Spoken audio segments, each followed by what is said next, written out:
भारत में सामाजिक धार्मिक सुधार आंदोलन के बारे में हम लोग जानेंगे, जिसमें जो समाज है भारत में और धर्म है उसमें कुछ कुरीतियाँ हैं, जिसमें जैसे पाखंड है, ठीक है, अंधविश्वास है, उन्हीं कुरीतियों को दूर किया जाएगा, उजागर किया जाएगा और धार्मिक सुधार आंदोलन होंगे। ठीक है, जैसे उस समय जो कुरीतियाँ थी जिसमें से सती प्रथा था, ठीक है, बाल विवाह था, वेश्यागमन था, बहुपत्नी प्रथा था, विधवा विवाह नहीं हो रहा था, ठीक है, जाति प्रथा था, शिक्षा में कमी थी, ठीक है, इन सभी का अब धीरे धीरे विरोध होगा और विरोध होने के बाद तब धार्मिक सुधार आंदोलन होगा। ठीक है, तो आगे चलते देखते हैं धार्मिक सुधार।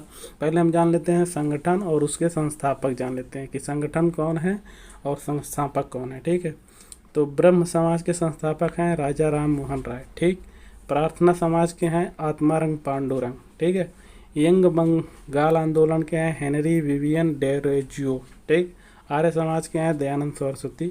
रामकृष्ण मिशन के हैं स्वामी विवेकानंद। सत्य शोधक समाज के हैं ज्योतिबा राव गोविंद राव फूले।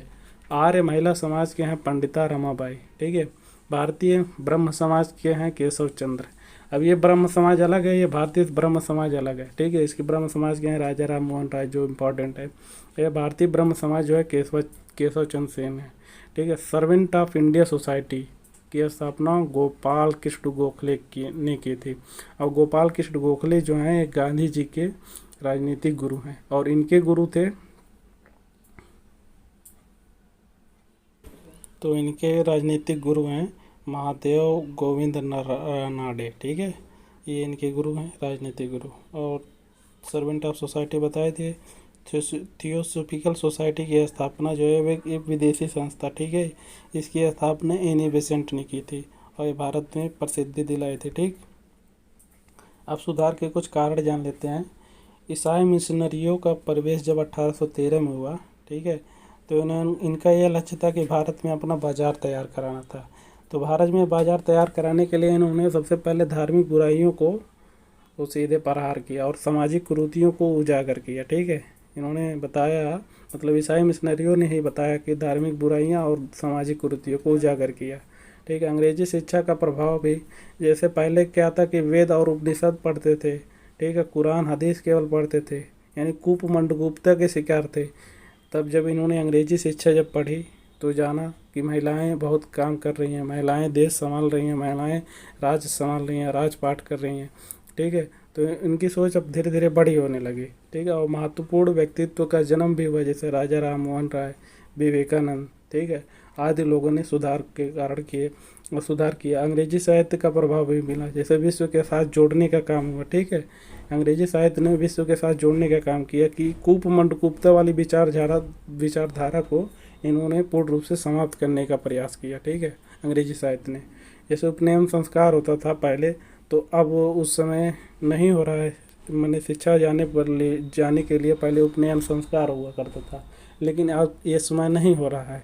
तो यह अंग्रेजी शिक्षा का ही एक प्रकार से देन था। ठीक है, ब्रह्म समाज और राजा राम मोहन राय, यानी ब्रह्म समाज के संस्थापक कौन है, तो राजा राम मोहन राय हैं। इनका उपनाम जान लेते हैं, जैसे पुनर्जागरण का पिता भी इनको कहा जाता है, भोर का तारा, अतीत व वर्तमान के मध्य कड़ी भी कहा जाता है इनको, आधुनिक पुरुष भी कहा जाता है, पत्रकारिता का जनक भी कहा जाता है, युग दूत पुरुष भी कहा जाता है इनको। ठीक है, इनका जान लेते हैं जन्म कहाँ हुआ है। तो जन्म इनका 1772 में बंगाल में हुआ है, मृत्यु 1833 में इंग्लैंड के ब्रिस्टल में हुआ है। ठीक है, इनका मूल नाम था राम मोहन राय। उपाधि जो है इनको राजा अकबर द्वितीय ने दी थी। ठीक है, राजा की उपाधि इनको अकबर द्वितीय ने दी थी। ठीक है, और ये अकबर द्वितीय ने ही इनको पेंशन बढ़वाने के लिए इंग्लैंड भेजा था और इंग्लैंड में इनकी मृत्यु हो जाती है। ठीक, अब जान लेते हैं आत्मीय सभा की स्थापना। ठीक है, इन्होंने की थी और एक ईश्वरवाद का प्रचार किया, अर्थात इन्होंने कहा था कि ईश्वर एक ही है। ठीक है, हिंदू कॉलेज और वेदांत कॉलेज की स्थापना भी की थी और ये दोनों कॉलेज जो है कलकत्ता में है, डेविड हेयर की सहायता से की थी। ठीक है, संवाद कौमुदी पत्रिका जो है सती प्रथा पे सीधे प्रहार करती है के संपादक भी ये थे। मिरातुल उल अखबार प्रकाशन जो है फारसी भाषा में करते थे। 1828 में कलकत्ता में ब्रह्म समाज की स्थापना की थी।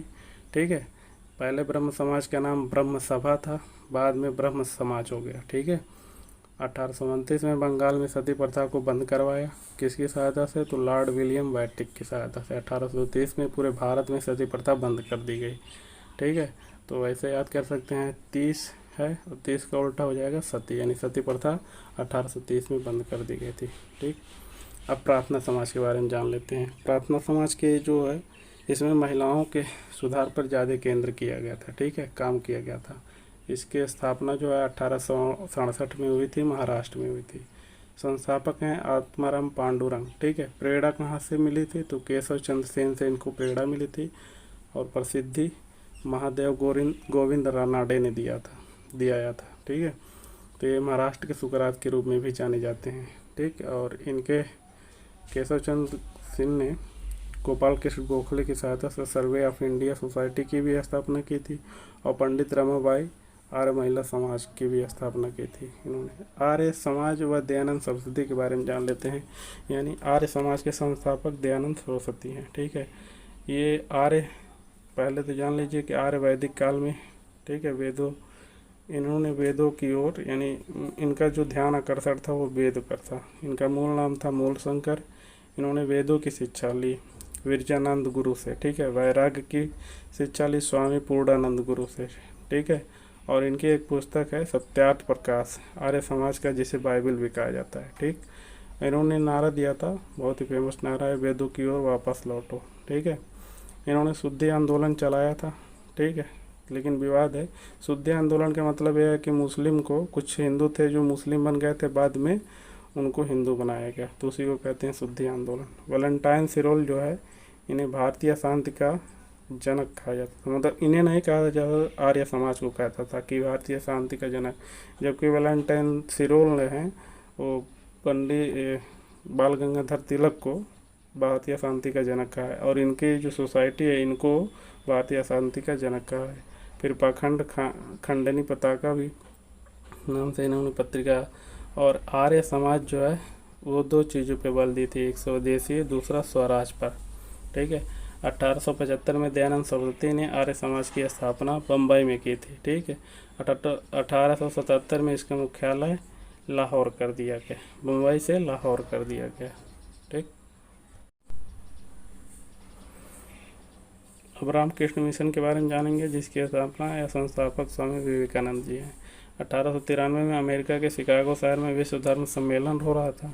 इन्होंने अपने धर्म का प्रचार करने के लिए यहाँ पे गए थे और ऐसा भाषण दिए थे कि सारे अमेरिकी इनसे प्रभावित हो गए थे। ठीक है, इनका मूल नाम था नरेंद्र नाथ दत्त। ठीक है, और ये कलकत्ता में पैदा हुए थे। इनका राजस्थान खेतड़ी में तांबे का मतलब ज़्यादा उत्पादन होता है। अजीत सिंह ने नाम बदला था, इनका नाम स्वामी विवेकानंद रख दिया था। ठीक है, और वो राजस्थान के थे। इनकी भाषा जो थी, भारत की अध्यात्म व पश्चिम की भौतिकता अगर दोनों मिल जाए तो मानव का कल्याण हो जाए, इनकी यही स्पीच थी। कहाँ? शिकागो सम्मेलन में। ठीक है, और मार्गरेट नोबेल ने इनको सबसे पहले, इनका मतलब इनकी सिस्टर बनी थी निवेदिता, मतलब वहाँ का अमेरिका में। ठीक है, इनकी जो भाषा थी, स्पीच थी, उससे ज़्यादा प्रभावित थी मार्गरेट नोबेल। ठीक है, यही बनी थी इनकी सिस्टर निवेदिता। ठीक है, गुरु इनके जो थे वो रामकृष्ण परमहंस थे। ठीक है, रामकृष्ण मिशन जो है स्वामी विवेकानंद चलाया और पश्चिम बंगाल से चलाया 1897 में। मानव कल्याण के लिए इन्होंने काम किया था। इनकी कुछ पुस्तक हैं, जैसे ज्ञान योग, कर्म योग, राजयोग, वेदांत, फिलॉसफी। ठीक है, इन्होंने 2 पत्रिकाएं के प्रकाशन किया था, एक प्रबुद्ध भारत जो इंग्लिश में छपती थी, एक उद्बोधन जो बंगाली में छपती थी। ठीक है, फिर अलीगढ़ आंदोलन के बारे में जान लेते हैं। अलीगढ़ जो है मुस्लिम धर्म सुधार आंदोलन था। ठीक है, इसके प्रवर्तक जो हैं सर सैयद अहमद खां हैं। ठीक है, ये कांग्रेस से कभी भी नहीं जुड़े थे, यानी कांग्रेस के कभी भी सदस्य नहीं थे, और ये कांग्रेस के विरोध में पैट्रियाटिक सोसाइटी, ठीक है, पैट्रियाटिक सोसाइटी जिसको स्थापना भी की थी, और राजा शिव प्रसाद सितारे हिंद की सहायता से। ठीक है, इनका जो केंद्र था वो अलीगढ़ था। ठीक, इन्होंने सर की उपाधि जो इनको मिली थी वो अंग्रेज़ों ने दी थी, और 1875 में मोहम्मदो एंग्लो ओरिएंटल स्कूल की स्थापना की थी, और यही इसी का नाम बदलकर बाद में 1920 में अलीगढ़ मुस्लिम विश्वविद्यालय कर दिया जाता है। ठीक है, और इन्होंने कुरान पर टीका भी लिखा है। कुरान पर टीका, टीका का मतलब यह होता है कि अपनी भाषा में कुरान को लिखना अपनी समझ के अनुसार, ठीक है। तहकीक उल अखलाक, ठीक है, तहकीक उल अखलाक नाम का अखबार भी इन्होंने चलाया था, ठीक।